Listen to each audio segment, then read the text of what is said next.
Welcome back to another video. 8085 motors, 4-wheel drive. This thing is a power monster. Boom.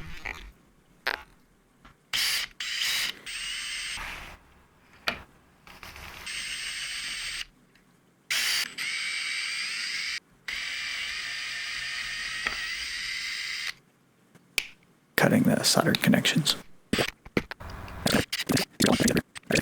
As you can see, working on a 4-wheel drive system is definitely time consuming.